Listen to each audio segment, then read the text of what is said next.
Bismillahirrahmanirrahim. Assalamualaikum warahmatullahi wabarakatuh. Sama sore lagi di vlog saya lagi. Alhamdulillah sudah lama 3 tahun tidak vlog lagi di channel YouTube saya. Silakan teman-teman subscribe, like, dan share dan komen di channel YouTube saya, Rinanto Suryadimitra. Kemarin mau nge-vlog lagi di Instagram, ternyata cuma 5 menit jadi tidak cukup. Makanya terus saya balik lagi nge-vlog lagi di channel YouTube. Nanti saya posting statusnya baik di Instagram, di Twitter, dan lain-lain.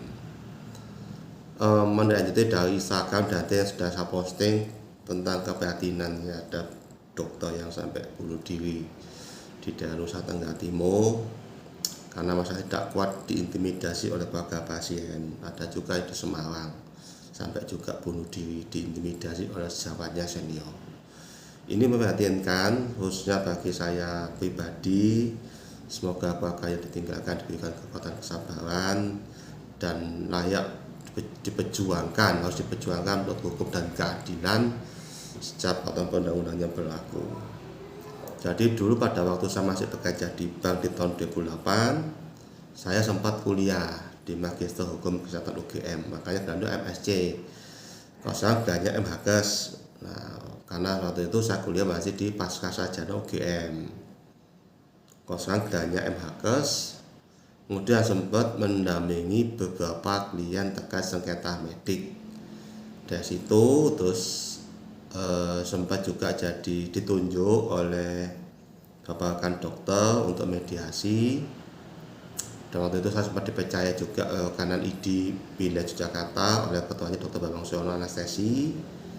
Terus dibantu sama adik saya Dr. Rano Irmawan SPC PVH. Nah dari situ menurut kasus yang kami tangani, terus saya jadikan sebuah tesis di Magister Hukum UGM, dibimbing langsung oleh almarhum Prof. Iwan Dwi Bahasto. Beliau adalah dekan Fakultas Kedokteran UGM, almarhum, dan juga dibimbing sama almarhum Pak Isayanto, dosen Fakultas Hukum Pidana UGM, sama Prof. Siti Ismiati Jenny.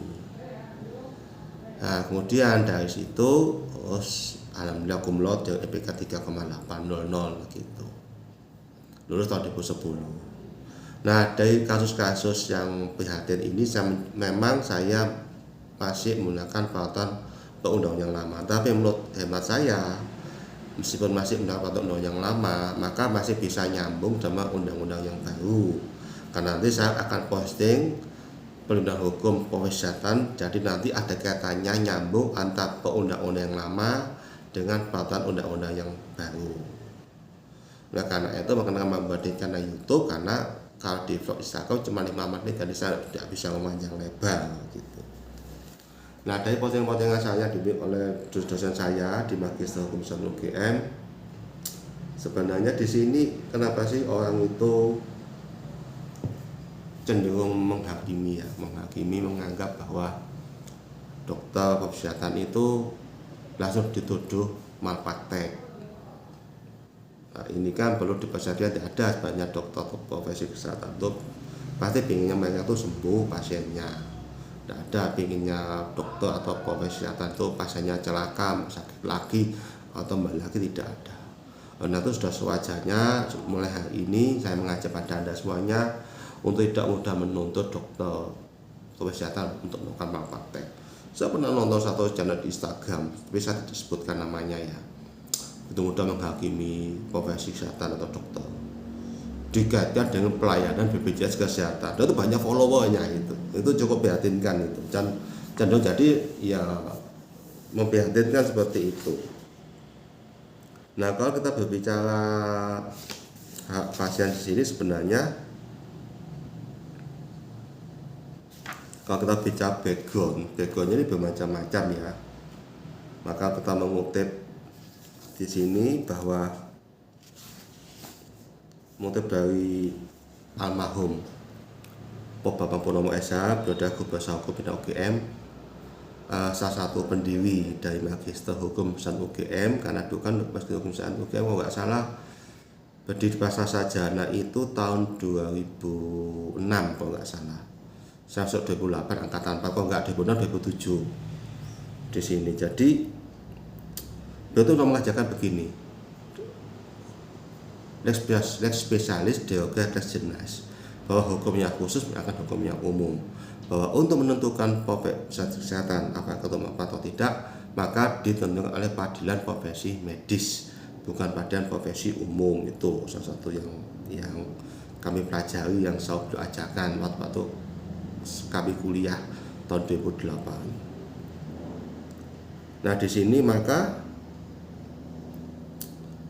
bicara undang-undang yang lama tahun 92 tentang kesehatan sebelum digabung dengan undang-undang Omnibus Law tentang kesehatan yang digabung keseluruhannya, bahwa koordinasi di undang-undang yang lama ini tentang kesehatan nomor 23 tahun 92, maka hak pasien itu ada beberapa hal. Pertama, hak informasi, hak untuk memberikan persetujuannya, hak atas rahasia kedokteran, hak pendapat kedua second opinion, dan ini adalah hak medis, informed consent atau tindakan medis atau rahasia kedokteran. Maka karena ini bagaimana maka menjadi hospital by law, jadi hukum rumah sakit, karena itu terjadi di rumah sakit. Itu menurut almarhum Bambang Purnomo SH. Maka di sini orang itu profesi kesehatan itu jangan mudah dituduh untuk melakukan malpraktek, karena menurut Bambang Purnomo SH almarhum, maka untuk mengukur bahwa mampu atau tidak itu ada beberapa indikator. Pertama, indikatornya itu ada tidaknya standar profesi medis yang tumbuh dari ilmu pengetahuan kesehatan, itu pertama. Yang kedua, ada tidaknya risiko medis yang memerlukan bantuan ahli kesehatan. Ada tidaknya informed consent atau persetujuan tindakan medis yang memenuhi standar nasional dan internasional. Ada tidaknya rekam medis yang lengkap dan kronologis yang menyebabkan adanya rahasia kedokteran. Ada tidaknya kelalaian dalam melaksanakan tugas profesi dengan tolak ukur 4D tadi.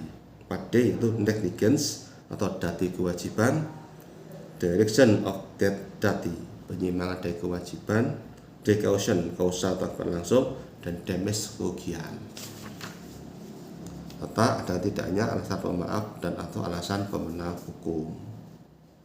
Maka di sini menurut Bambang Purnomo SH, naikkan dulu layarnya biar kelihatan.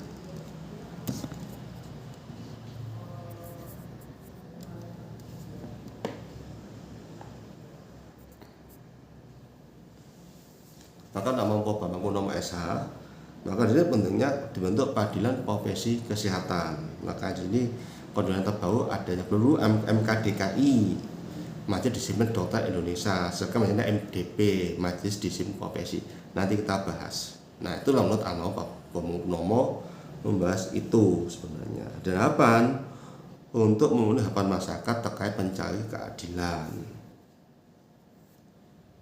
Nah di sini kalau masih mendengar undang-undang yang lama, kalau masuk pasal yang tentang kesehatan dan nomor 23 atau 92, kalau masih undang yang lama yang untuk sampai saya sini, maka pada pasal 54 maka harus disebut Majelis Disiplin Tenaga Kesehatan. Kalau kesehatan yang terbaru saya tidak hafal nomornya, Majelis Disiplin Profesi di situ. Sehingga di sini maka harus diperiksa terlebih dahulu. Nah, kalau saya berbicara di sini, kelemahan dari undang-undang yang lama, Undang Kesehatan tahun nomor 36 tahun 2009 dengan Undang-Undang nomor 36 tahun 2009. Ini masih lama juga ya, karena nanti kan akan digabung lagi dengan undang-undang terbaru tahun 2026. Tapi kita membahas dulu Undang-Undang nomor 36 tahun 2009 dengan Undang-Undang nomor 36 tahun 2009. Itu menurut hemat saya ya, ini mohon maaf ya, represif. Kenapa represif? Karena tidak diatur adanya Majelis Disiplin Tenaga Kesehatan, sehingga otomatis penyidik itu bisa langsung menyidik profesi kesehatan gitu, tanpa adanya rekomendasi dari Majelis Disiplin Tenaga Kesehatan.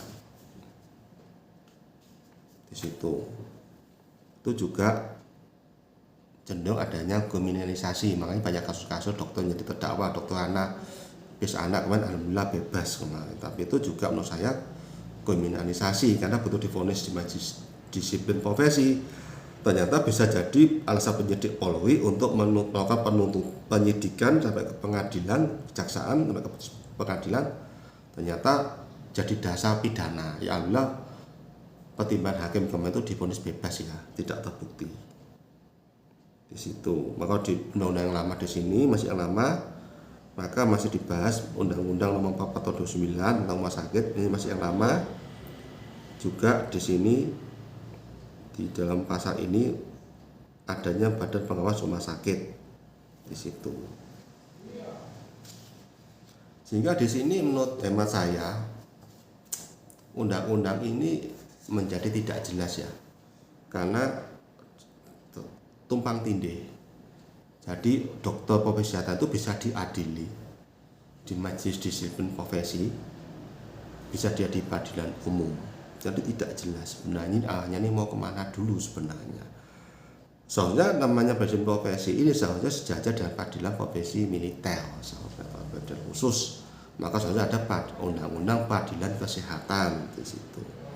Karena sesuatu anak kemarin kan bisa langsung ternyata rekomendasi dari majelis disiplin profesi kan bisa mengangkat pidana gitu. Jadi bukti ternyata di situ. Nah mungkin itu untuk pengantar yang vlog yang pertama. Insya Allah nanti minggu depan dibahas lagi vlog yang berikutnya, kasus-kasus yang akan saya bahas. Semoga bermanfaat, semoga Anda semuanya sehat selalu, panjang umur, rezekinya berkah berlimpah, hidup sama dunia akhirat, bisa berangkat umroh tiap tahun, bisa bulan suci Ramadan, bisa berangkat haji, bisa berangkat umroh dan haji dengan orang tua kandung dan mertua sekeluarga, amin Pak.